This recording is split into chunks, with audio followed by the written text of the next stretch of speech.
Estamos de vuelta aquí en No Hay Derecho. Lo anuncié antes de irme a la pausa. Está ya aquí en nuestros estudios el congresista Jorge Meléndez. Él es vocero de la bancada de Peruanos por el Cambio en el Parlamento. Congresista Meléndez, qué gusto saludarlo. Muy buenos días, Glatzer. Gracias como por siempre, venir. encantado de estar aquí. Gracias por venir a conversar con nosotros esta mañana. ¿Cuál es, desde su apreciación, desde su punto de vista, lo que lleva al presidente a bajar 12 puntos en la última encuesta publicada por La República y hecha por el IEP? No solo baja 12 puntos, sino que la popularidad del presidente está en 44 y su desaprobación ya está en 43, es decir, que está empatado. Sí, primero, Glatzer, debemos reconocer que el presidente Vizcarra entró en un momento complicado a dirigir el país, ¿no? Un momento en el cual el Consejo Nacional de la Magistratura de ese momento pasaba una crisis institucional producto de unos audios que habían salido, y el enfrentamiento entre el Ejecutivo y el Congreso generaba todo un ruido político que ameritaba, digamos, tomar algunas medidas de parte del gobierno. Y esas medidas, digamos, han estado enfocadas principalmente en la reforma del sistema de justicia y la reforma política. Producto de eso es que se dio un referéndum, de las cuales 3 de los proyectos de reforma han sido aprobados y 1 ha sido descalificado por la población. Entonces, ese año, definitivamente, Glatzer, ha sido un año muy complicado, que lo que se requería en ese momento era estabilizar el país. Y el presidente Vizcarra ha tenido el valor, la valentía de hacer lo que otros presidentes no lo han hecho, enfrentar la corrupción. Para él hubiera sido fácil ponerse de acuerdo con los grupos de poder y mantener un status quo como estaba el sistema de justicia. Sin embargo, él decidió enfrentar este flagelo que nos aqueja a los peruanos y que hoy día, por culpa de esa corrupción, 16.000 millones en obras, y lo dijo el mismo Contralor, están paralizados. Ya, bueno, entonces, hasta ahí, año, digamos, la gente claro, que nos escucha podría estar de acuerdo, exacto, con matices, pero de acuerdo. Pero la pregunta es, ¿por muy qué ha bien. bajado entonces Ahora voy 17 puntos en 2 meses? Porque ahorita baja 12, pero el mes pasado bajó 5. Lo que pasa, Glatzer, es que ninguna reforma es popular, porque las reformas toman tiempo. Inclusive la reforma del sistema de justicia, recién se aprobaron 2, digamos, de los proyectos que ha ingresado al Congreso. El resto todavía faltan votarse en el Pleno para que, digamos, surtan un efecto legal. Entonces, estas reformas toman tiempo y la población muchas veces no siente como un bienestar. O sea, usted dice que hoy día el malestar de la gente o el hecho de que la gente no esté tan entusiasta con el presidente es que la primera parte de la iniciativa política era muy visible, la gente lo acompañó, y que lo que el Congreso sobre todo está haciendo lento, y es un asunto que ha hecho que la gente como que vaya desanimándose eso. Eso es un poco la lectura. Bueno, uno por ahí. Y otro que también hay que hacer un mea culpa, que por ejemplo en el tema de la reconstrucción del norte, en donde los niveles de aprobación del presidente empezaron a disminuir, ha sido precisamente por la baja ejecución presupuestal que ha habido, que más o menos llegó al orden del 30 y tantos %, pero no se, digamos, se completó el 100%, que sería el escenario ideal, o pasar de un 90%. Entonces, precisamente es por eso que el presidente ha tomado algunas decisiones. Y la primera decisión ha sido hacer un cambio radical en su gabinete. Ha cambiado el premier, ha cambiado a varios ministros, con la esperanza de que esta nueva etapa, Glatzer, sea una etapa, digamos, de mayores resultados a nivel, por ejemplo, del gasto público, eficiencia en la gestión. Entonces se ha valorado eso, ¿no? Porque inclusive la encuesta lo que está reflejando son varios temas que aquejan durante años al país. Uno es el tema de la inseguridad, por ejemplo. Ese es el punto más saltante. 47% de la gente le dice al presidente, hágase cargo del problema de la inseguridad. Exactamente. Esos son los problemas del día a día, Glatzer, que yo espero que con este nuevo gabinete tenemos que ir resolviéndolo, ¿no? Inseguridad, falta de trabajo. De repente el tema económico también es importante. Si bien es cierto, hemos tenido un crecimiento del 4% del Producto Bruto Interno, pero no es tan suficiente como para ir cerrando brechas, por ejemplo, en infraestructura educativa, infraestructura de salud. Se necesita crecer un poco más. Sin embargo, estamos con nota aprobatoria ahí, porque hemos crecido por encima del promedio de la región. Pero ¿cree usted que, habiendo sido importante en términos de número, que es un gabinete paritario, el presidente del Consejo de Ministros efectivamente es nuevo y tiene una performance distinta, ha sido un cambio, diría usted, claramente significativo? Porque lo que daría la impresión más bien es que a estas alturas, no sé si el presidente esté tan contento con la decisión que ha tomado, porque Salvador Solar, siendo una buena persona, siendo una persona muy preparada, está como todavía desorientado. Es decir, se ha inaugurado, por ejemplo, con el conflicto de las Bambas, y se le ve, la verdad, todavía un poco sin ubicarse en el cargo. ¿No hubiera sido mejor alguien con más recorrido, digamos, ya en la gestión pública? Bueno, yo entiendo que, claro, algunos quizás hemos querido ese perfil, Ajá. pero entiendo que aquí se ha valorado más el tema de comunicativo, de que tiene, digamos, esa capacidad de comunicarse con la población, de poder ir resolviendo los problemas más rápidamente, porque... Pero una cosa es la comunicación, otra cosa es hacer, ¿eh? O sea, digamos, claro, sí, como usted dice, y el presidente lo ha dicho en algún momento cuando le preguntan sobre Salvador Solar, y él dice, tenemos que mejorar la comunicación con la gente. Pero si han llamado a Salvador Solar para comunicar, es el peor momento, porque hoy día hay menos que comunicar que antes. Más bien lo que hay que hacer es resolver, y tal vez ahí hay una distancia entre lo que pueda hacer Salvador Solar. ¿Cuál es Precisamente la comunicación también pasa por la resolución de conflictos. Y ayer hemos dado el primer paso, Glatzer. Yo espero que esta reunión del día de ayer con el señor Gregorio ha participado también en la iglesia. Entonces, lo que señala aquí es el camino a una solución. Sí. Y ya lo ha manifestado el mismo Gregorio, que va a consultar a sus pueblos. Y definitivamente también, Glatzer, tenemos que reconocer que hay demandas históricas de los pueblos que el Estado tiene que cumplir. Y no solamente es de este gobierno, vienen de gobiernos anteriores, demandas que están embalsadas. Y eso es lo que ha pasado en la Amazonía. En la Amazonía durante años no se han visibilizado los pueblos. Hay pueblos olvidados. Y en esta parte también del sur del país pasa lo mismo. Entonces tenemos que empezar, digamos, a valorar primero el diálogo por encima de la violencia. Y eso ha optado el gobierno. El gobierno lo que ha puesto por encima de todo, Glatzer, es el diálogo. Sí, no, es verdad que no es un problema que se ha generado en este gobierno, es verdad.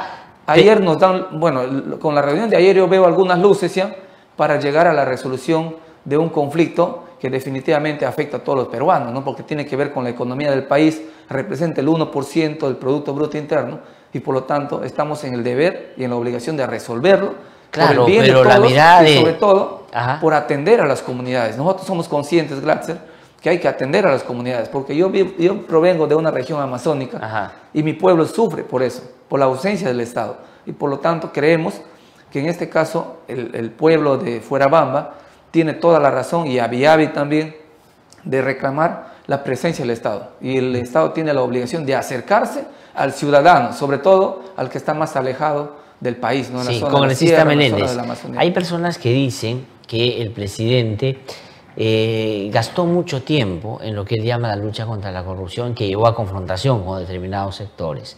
Y le dicen ya mucho, pare un poco de eso y empiece a dedicarse a hacer otras cosas que también son importantes. Le quería preguntar por eso, ¿es compatible hacer las dos cosas? Es decir, vamos a ver a un presidente dentro de poco poniéndole la misma intensidad al tema de la lucha contra la inseguridad, al tema de la reconstrucción del norte, al tema de la economía, que es la que le puso inicialmente al tema de la justicia, porque inclusive en el tema de la reforma política, el otro día conversé con Fernando Tuesta aquí y lo vi un poco deprimido, porque le han recibido su documento y le han dicho, déjame tu insumo, yo lo voy a revisar. Cuando si hay algo que se necesita hacer es la reforma política, y si el presidente va a estar dudando ahí, digamos, va a terminar, creo, perdiendo una oportunidad. ¿Pero es posible hacer la misma intensidad, poner la misma intensidad a todo? Creo, Glatzer, que la reforma política sí es importante, porque nos va a permitir tener autoridades más preparadas y sobre todo no estar viendo lo que vemos ahora, ¿no? Por ejemplo, candidatos que desde la cárcel postulan, están postulando con prisión preventiva, pueden ser candidatos. Yo creo que hay muchas cosas que mejorar en el tema de la reforma. Pero tal vez política, eso sea lo menos grave, porque finalmente están presos. Hay varios que están en el Congreso presos, digamos, que deberían estar presos y están todavía protegiendo sus intereses. Precisamente por eso, Glatzer, por eso amerita una reforma política profunda, ¿no? Sobre todo en materia electoral. Entonces yo creo que el documento que le han entregado al presidente es un documento importante, sin embargo, tiene evidentemente una mirada, ¿no? Es una comisión que va a tener que ser evaluada por el Ejecutivo, este informe, y luego pasará al Congreso de la República, que también va a haber otro debate en la Comisión de Constitución, y producto de ese debate se va a tener que votar un dictamen. Ahora, lo que se dice es que el presidente de la República lo que le ha hecho poner el freno a esta reforma, a diferencia de la justicia, porque la justicia la Comisión Wagner le entregó y el presidente casi, digamos, simplemente trasladó eso al Congreso. Es decir, sí se tomó para revisar, pero pasó todo. Es el hecho de que la comisión plantea el tema de la bicameralidad y el presidente podría estar dudando y decir, pero si yo me opuse en diciembre, ¿cómo le explico a la gente que ahora estoy de acuerdo? Sobre todo porque se tendría que deshacer lo que fue el resultado del referéndum de diciembre. Eso es verdad, Glatzer, porque finalmente la población no mira, digamos, el detalle, digamos, de un dictamen. Lo que mira es el título. Y en el título, ¿qué dice? ¿Está de acuerdo o no está de acuerdo con la bicameralidad? Entonces no ven si hay un tema de confianza, si hay un tema de números, si hay un tema de paridad, sino simplemente ven bicameralidad y la población dijo no estoy de acuerdo. Evidentemente no ha estado de acuerdo por el tema de la cuestión de confianza que había sido incorporado, o mejor dicho, se incorporó algún tema referente a la cuestión de confianza que debilitaba al Ejecutivo y el Congreso se fortalecía más. Entonces, eso ha sido la razón fundamental para que se haya caído el tema de la bicameralidad. Ahora, ponerle en agenda de nuevo, a mí no me parece mal, pero obviamente hay que hacer toda una educación política, ¿no?, con la población y explicarle que esta bicameralidad es diferente a la otra. ¿Debería el presidente hacerlo? O sea, ¿debería jugarse ese partido y decir, si bien es cierto, yo en diciembre dije no a la bicameralidad porque le habían puesto unas trampas, ahora si lo hacemos de esta manera hay que votar por la bicameralidad? ¿Debería jugar ese papel? Yo creo que no habría ningún problema, porque finalmente la iniciativa lo ha tomado el Ejecutivo, pero también hay que esperar un tiempo prudencial, Glatzer, dado que la población recién votó un referéndum. Por eso digo que hay que hacer todo un tema de socialización de la nueva propuesta para que la población entienda cuáles serían los beneficios de una bicameralidad. Ahora, pero los tiempos ahí juegan en contra, porque si no se hace de aquí hasta finales de año o comenzando el siguiente, ya no se puede cambiar porque entramos a un año preelectoral y usted sabe que un año antes ya no se puede hacer ningún cambio. Claro, ahí hay una discusión también, ¿no? Algunos dicen que si tomas en cuenta la ley de participación, entonces tendrías que esperar más o menos 2 años. 2 años. Ya, si tomamos en cuenta esa ley, entonces automáticamente, si se aprueba la bicameralidad, tendría que ser para el 2026. No, de acuerdo, pero digamos, al no haber sido un referéndum pedido por firmas de ciudadanos, la figura cambia y sí se puede hacer el cambio en 2 legislaturas. Por ello que tendría que hacerse ahora y hacia diciembre o hacia enero a más tardar. Si no se hace, ya no hay ninguna posibilidad de hacerlo ahora, ¿no? Para poder cumplir los plazos para el 2021. Sin embargo, eso no quita, Glatzer, que se pueda aplicar el 2026. Yo creo que sí es un tema que hay que analizarlo, sobre todo mostrar los beneficios de tener 2 cámaras, ¿no? Si hoy día tenemos un Congreso que con una mayoría se imponía, o sea, sobre la razón, podríamos tener ahora 2 cámaras de repente, que los proyectos que nazcan digamos, de la Cámara de Diputados puedan ser mejor discutidos en la Cámara de Senadores y podamos tener mejores dictámenes, ¿no? De mayor calidad sobre todo, y no estar, digamos, amontonándonos con proyectos de carácter declarativo que no hacen nada bien al país, no sirven de nada al ciudadano.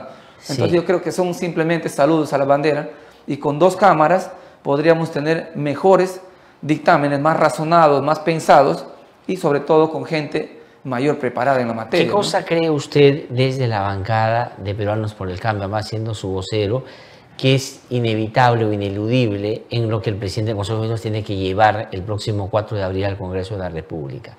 Es decir, ¿cuál debería, desde el punto de vista de la bancada, ser la agenda del gabinete para este periodo que se inicia? Yo creo que este año, Glatzer, debería ejecutarse por encima del 90% el tema de la reconstrucción. No hacerlo así sería imperdonable.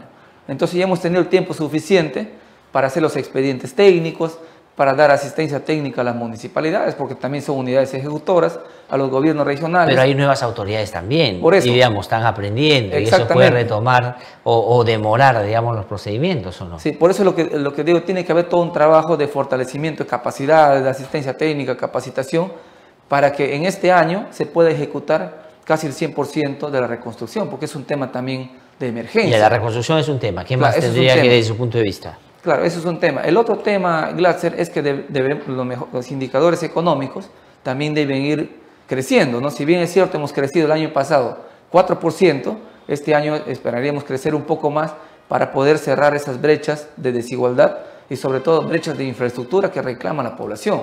La población finalmente lo que quiere, Glatzer, es platita en el bolsillo, quiere mejorar su economía. Entonces, y el gobierno tiene que trabajar en esa línea.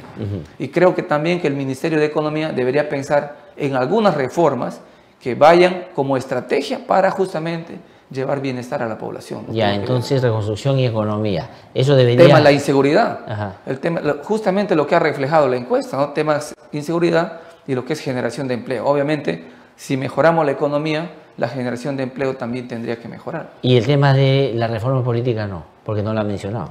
El tema de la reforma política, como es, digamos, política del gobierno, yo creo que sí se debería continuar. Se debería continuar y es más, se debería ya empezar a trabajar cuáles son los puntos, digamos, concordantes con el Ejecutivo que ha aprobado esta comisión para ya de una vez ir pasándoles al Ejecutivo para su debate en la Comisión de Constitución. Al Congreso. Al Congreso, perdón, para que sea debatido y finalmente sea votado en el Pleno. Y si el Congreso no se anima a impulsar la reforma política, que para mí es central, para mí, digamos, el origen de todos los males es la política, de ahí se irradia lamentablemente a otros sectores también. ¿Diría usted que como el presidente en algún momento, no ha dicho tan enfáticamente, pero ha insinuado que podría usar herramientas constitucionales como la cuestión de confianza si es que no avanzan en esa tarea? Bueno, es un mecanismo constitucional, ¿no? Pero creo que en este momento no creo que sea oportuno, porque el Congreso, con todas sus, digamos, sus lentitudes que puede haber internamente, ya se han votado casi todos los dictámenes. Lo único que falta es que la mesa directiva lo ponga en la agenda del Pleno y se pueda discutir y votarlo. Creo que falta un empujoncito y podamos terminar todo lo que es la reforma del sistema de justicia. Y nos faltaría la segunda etapa, ¿no? Que la ahora, pero el dato político ahí, congresista Meléndez, es el siguiente. Digamos, la aprobación o desaprobación del presidente o los índices, si bajan o suben, hacen una diferencia en la relación con el Congreso y con las fuerzas que se han opuesto a las reformas. Un presidente débil, digamos, esos sectores se reacomodan, se empoderan y van a tratar de generarle y va a hacer la vida imposible al presidente. No es que lo ven débil y van a darle la mano para que siga haciendo sus reformas. Van a ver en eso el escenario de debilidad para contraatacar probablemente. Llame usted o visite, que está cerca Cacho, que pregunte al presidente Pedro Pablo Kuczynski. Sí, bueno, ¿no? Algunos tratan de ponerle ese rótulo al presidente, el presidente débil, ¿no? Porque seguramente no está matando gente en Fuerabamba. ¿Cuántos no quisieran? Extrañan un baguazo, ¿no? Que ocurra lo que pasó en el gobierno del presidente García. Pero creo que ese no es, digamos, la forma de hacer política del presidente Vizcarra. Él ha optado por el diálogo y a mí no me parece un presidente débil. Es un presidente súper valiente porque ha tenido el coraje y el valor de enfrentar la corrupción, lo que otros no lo han hecho. Otros presidentes han preferido convivir con la corrupción y no enfrentarla. El presidente se ha arriesgado enfrentando la corrupción, ha tenido muchos ataques de sus adversarios, precisamente porque ha enfrentado un flagelo que ha carcomido el país, porque hay 16.000 millones de obras que están paradas producto de la corrupción, Glatzer. Sí. ¿Quién se perjudica? Es la población. Muchas veces pensamos, no, la corrupción no hace daño. Sí hace daño, porque dejamos de hacer escuelas, dejamos de hacer centros de salud, puentes, carreteras, que van a beneficiar a una población. En mi región solamente hay 450 millones de obras dentro de esas 16.000 que están paradas. Sí, congresista Meléndez, en esa lista de quienes desde su punto de vista tratan como débil al presidente, ¿no es cierto?, y le exigen mano dura y firme, pone al presidente del Congreso, que hace tan solo unos pocos días ha salido en esos términos que es el presidente, o la congresista Barta, que le ha dicho que el presidente es un incapaz, que no ha tenido la posibilidad de hacerse cargo de lo que manda el ser presidente. Bueno, son opiniones desafortunadas. Yo les comprendo porque el presidente de la República ha enfrentado justamente a un flagelo y que ha devenido en la derrota de Fuerza Popular. Y me da la impresión que ellos no le perdonan a eso al presidente de la República. Sin embargo, creemos que, desgraciadamente, en nuestro escenario político muchas veces ocurren este tipo de frases desafortunadas que no ameritan, digamos, mayor discusión. Yo creo que la población saca sus propias conclusiones. Sin embargo, nosotros, Glatzer, vamos a seguir apoyando al gobierno en las medidas que ha venido tomando, ¿no? Que es la reforma de justicia, la reforma política y en esta segunda etapa que se debe mostrar mayor eficiencia en el gasto y resultados de gestión, que es lo más importante. Ahora, pero, y es lo que reclama con mayor urgencia la población. Sí, le voy a preguntar cosas muy puntuales para respuestas muy concretas también. Resulta, o no sé si para usted, pero para los que vemos un poco a la distancia, particularmente curioso que los que más gatillan contra el presidente en términos políticos, digo, son más bien exmiembros de la bancada. Jimmy Oreta y Juan Cheput, y digamos, súmenle ahí al señor Heresi, se han convertido en los últimos días en los principales opositores. Digamos, tal vez no lo hacen con la beligerancia de Becerril, no lo dicen de esa manera, pero con su sutileza están golpeando al gobierno severamente. ¿Cómo explica usted esa actitud? Pareciera que se está gestando un neofujimorismo, ¿no? Más a ultranza. Yo en algún momento le dije, lo he manifestado, que aparentemente algunos de mis colegas tenían mucha cercanía con Fuerza Popular y con el APRA. Ajá. Y parece que el tiempo me está dando la razón. Entonces, no veo veo, no se dieron cuenta cuando no veo en ningún lado como ellos manifiestan oposición constructiva. Ajá. Al contrario, veo una oposición totalmente destructiva y no quieren construir, digamos, diálogo, no quieren construir entendimiento y consenso, que es lo que se debe buscar en la política, ¿no? Porque todos los comentarios que veo que salen de ahí son comentarios de ataque, no hay comentarios, digamos, de razonamiento o de busca de diálogo, de consenso, ¿no? Sí, ahora, pero de repente son personas pues que sintieron que en el gobierno, del cual fueron parte, porque entraron por Peruanos por el Cambio, no les dieron el espacio y el lugar que les hubiera gustado tener.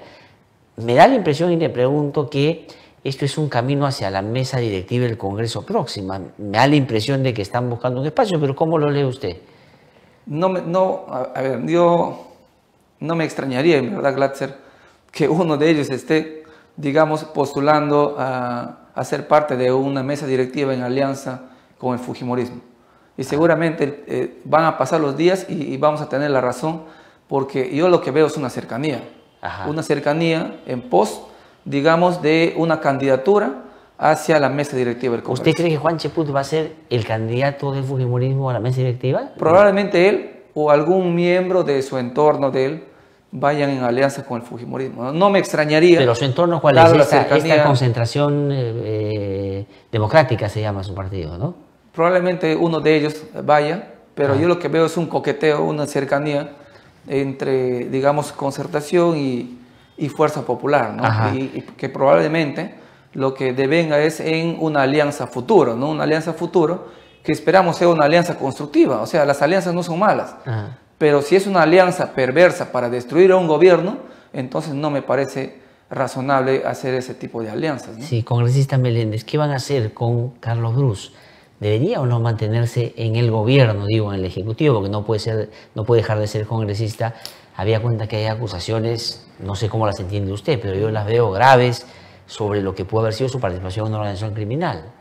Lo que pasa es que ahora el tema judicial, Glatzer, está muy mediatizado, ¿no? Claro, pero no se inventa, pues claro, hay investigación. ¿Qué culpa tienen los jueces y fiscales de que encuentren información sobre congresistas? Claro, pero sí es un poco irresponsable también que un fiscal, uno, que no le compete investigar por la jerarquía que tiene, no le compete investigar a un congresista, esté propalando, digamos, procesos que recién están en una etapa preliminar. Ajá. Bueno, es mi impresión. No, de acuerdo. Ahora, ya, pero Carlos ha reconocido que efectivamente ha habido esta llamada, digamos, hacia el alcalde, producto de un viaje que él había realizado a Chiclayo y ha visto las condiciones de la ciudad. Entonces, lo que ha dicho él, aquí necesitamos un proyecto para mejorar las condiciones del alcantarillado, del desagüe.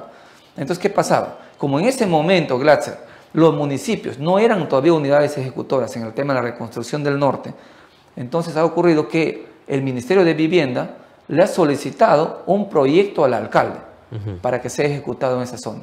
Y eso no es ningún delito. Él pidió el proyecto efectivamente para que el ministerio lo haga porque el municipio no lo podía hacer. La norma no le permitía. Y yo entiendo que producto de esa conversación, el alcalde pidió también, me parece, una obra, y la obra no se ejecutó porque no cumplía los requerimientos técnicos que requiere toda obra de inversión pública. Entonces hay una serie de requisitos que hay que cumplir, sobre todo, Glatzer, en el tema de agua y saneamiento. El proyecto primero tiene que pasar por un tema de admisibilidad, luego va por un tema de elegibilidad y finalmente por un tema de calidad, para que sea declarado apto. No, eso me parece, pero solamente lo que quería era que usted me dijera, digamos, hace voto de confianza con el ministro Brus, y cree que no hay ningún elemento y no tienen que sacarlo ni del gabinete y le parece que va a salir bien librado. Claro, no encuentro un elemento delictivo. Ajá. Si en caso, obviamente, tendría esa certeza de que hay un elemento delictivo, evidentemente, tendríamos que marcar una posición, ¿no? Pero en este caso no vemos y lo que queremos es más bien que se acelere el tema de la investigación para que lo que han manifestado nuestros colegas sea ratificado, ¿no? Sí. Es nuestra esperanza. Gracias. En el caso de Mercedes Arauz, ¿está usted de acuerdo que se sinceren los sueldos, se discutan, habida cuenta que los gastos de representación muchos lo entienden como parte de su sueldo? Yo lo que creo, Glatzer, es que debemos poner, sobre todo los que venimos de provincia, debemos poner por encima de ese monto que nos pagan la semana de representación. Yo estaría de acuerdo que se elimine el pago de 2.800, pero que no se elimine la semana de representación. Porque para mí es importante el contacto que tengo con mi población. Ya, pero digamos... Si lo hacen durante el mes, va a ser casi imposible, por ejemplo, llegar a una zona de frontera, porque no te toma ahí un solo día para llegar. Pero ¿cuál sería la fórmula? Porque, o sea, es decir, que desaparezcan los gastos de representación. Probablemente que desaparezca si ese es el acuerdo. Y si no, lo que yo me voy, Glatzer, es que para mí, más importante que el pago es la semana de representación.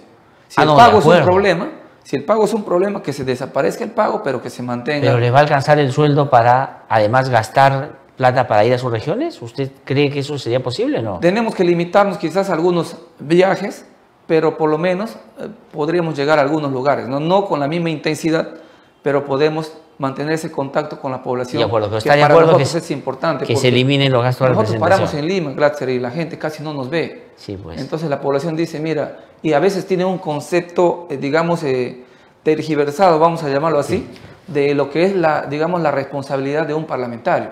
La gente muchas veces quiere que hagas obras cuando no nos corresponde hacer obras, pero sin embargo podemos recoger demandas de la población.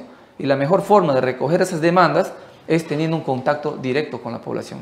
Y la última pregunta es, ¿qué opina de las visitas de la señora Vilcatoma al señor Belaún del Ocio? Han sido 4, una con asesores, bueno, siempre con su cuerpo de seguridad. Ella ha dicho que no va a revelar por qué ha ido. ¿Qué le parece? Bueno, a mí me causa extrañeza, ¿no? Que ha tenido este tipo de reuniones y ahora nos sale con algunas denuncias medio extrañas también. Tratándose de eliminar una ley, por ejemplo, que fija la reparación civil, no sé, sin darse cuenta que puede devenir en un rompimiento del acuerdo o lo está haciendo intencionadamente, no sé.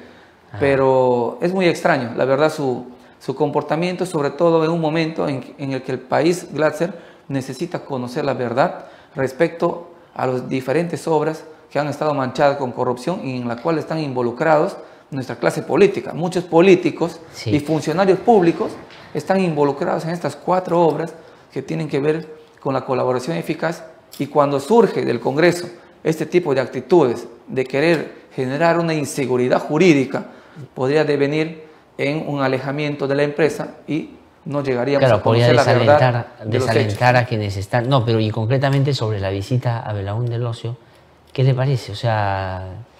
¿Debería explicarlo? ¿No debería explicarlo? ¿Le parece bien? Un congresista puede ir a visitar a cualquier persona vinculada a un caso de corrupción tan emblemático como en los que está involucrado Belaún del Ocio. ¿Qué piensa? Bueno, así como ella tiene la celeridad de pedir explicaciones en muchas cosas, debería de explicar también a la población cuál es su vínculo con una persona que está, digamos, comprometida en serios actos de corrupción, que es el señor Belaún del Ocio, y que una congresista le haya visitado, entonces nos genera muchas dudas. Yo creo que sí, debería explicar a la población por qué razones le ha visitado, ¿no? Porque, ¿qué razón podría tener una persona de visitar a una persona que está involucrada en diferentes hechos de corrupción? Un poco raro, y que debería de explicarlo de todas maneras. Corneta Meléndez, muchísimas gracias por haber venido a conversar con nosotros. Gracias. Muy amable, como siempre.